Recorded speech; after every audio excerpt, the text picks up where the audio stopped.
वणी ग्रामीण रुग्णालय 97मध्ये इथे ओपन झालं आहे।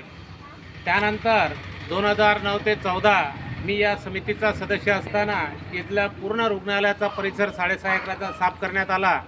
त्यानंतर या परिसरामध्ये 2013ला उपजिल्हा रुग्णालयाची मान्यता दिली, परंतु तेव्हापासून कुठल्याही राजकीय पुढाऱ्यांनी इथे या रुग्णालयाच्या या जनतेला मूर्ख बनवून निवडून येण्याचं काम नगरपालिकेतील पदाधिकाऱ्यांनी आणि आमदारांनी केलं आहे आणि खासदारांनी सुद्धा केलं आहे। परंतु या रुग्णालयाकडे बिलकुल दुर्लक्ष दिलं नाही, दुर्लक्ष केलेलं आहे आणि पूर्ण परिसर घाणीने वेढलेला आहे। त्यामुळे इथे काम करणाऱ्या कर्मचाऱ्यांचं, इथं भरती होणाऱ्या पेशंटचं आरोग्य धोक्यामध्ये आहे आणि कुठल्याही सुविधा दिल्या नाही।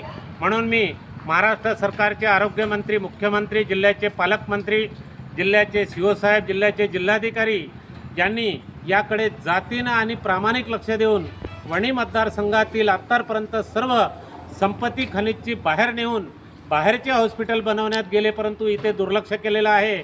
माझा स्वतः नारायण गोडेचा या संपूर्ण मतदारसंघाच्या जनतेच्या वतीने आरोप आहे, तरी याचं खंडन करावं आणि महाराष्ट्र सरकारने, आरोग्य विभागाने प्रामाणिक लक्ष देऊन या रुग्णालयाची झालेली दुर्दशा दूर करावी, एवढी मी सूचना आणि विनंती करतो आणि इथेच थांबतो।